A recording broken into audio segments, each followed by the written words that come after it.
Hey team, welcome back. In this training, we're talking about how you inspect sling lanyards and retractable lanyards. No bullet lists or PowerPoint, just a story of staying sharp, staying safe, and keeping your gear working. Let's get into it. Start your inspection by checking the identification tag, manufacturer name, date of manufacturer, model, serial number, material, rated capacity, all of those things. If it's missing or unreadable, don't use it. That's a fail right out of the gate. Now, as you run your fingers along the sling, picture a slow, methodical journey. Rotate it a full 360 degrees while you move from end to end, literally hand over hand.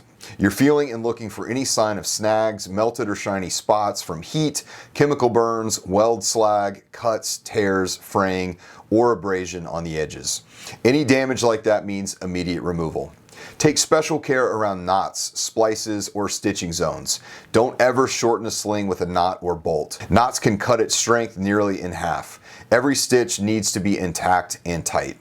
Next up, the hardware. D-rings, snap hooks, carabiners, they must open smoothly, lock automatically, have no cracks, corrosion, sharp edges, or deformations. Gates must close fully and stay closed under thumb pressure. No lateral movement. If anything sticks, warps, or looks compromised, pull it from service. Finally, confirm the rated working load isn't exceeded. Never overload a sling beyond its marked capacity. OSHA requires the capacity rating be visible and legible. If everything passes and the tag is clear, you document the inspection and you're good to go. If not, immediately remove it from service. Now, let's shift to retractable lanyards, or SRLs. These are a bit more complex, but same principles apply. The user should check every shift, plus a competent person should do a periodic inspection. Begin by checking the outer casing. It must be intact, clean, no cracks, dents, or deformations. If it's been dropped or abused, it likely needs service. Next, inspect the top hook in the retractor. It should rotate freely under light fingertip pressure. No stiffness, no binding. That motion needs to be effortless so there's no struggle during deployment. Then, follow the same for the bottom hook or snap hook. Ensure the locking gate snaps shut, locks on its own, and the nose stays tight. No corrosion, no sharp edges, no damage. Now, for the webbing and cable, pull out the lifeline slowly in the retractable. Take your time and run hand over hand through the full extension. Check for cuts, abrasions, chemical or UV damage, heat, weld slag, anything that catches or feels off. Inspect the brakes too.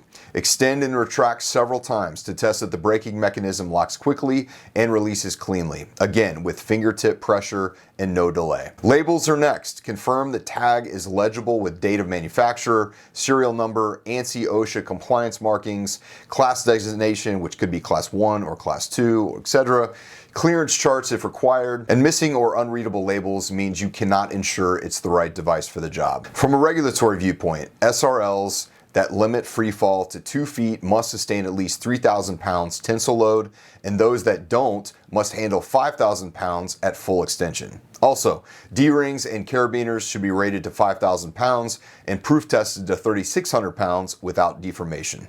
If the device has been involved in a fall arrest event or it shows any sign of malfunction or damage, take it out of service and have it professionally serviced or replaced per manufacturer instructions. Never try to use it again until it's inspected properly by a qualified service center.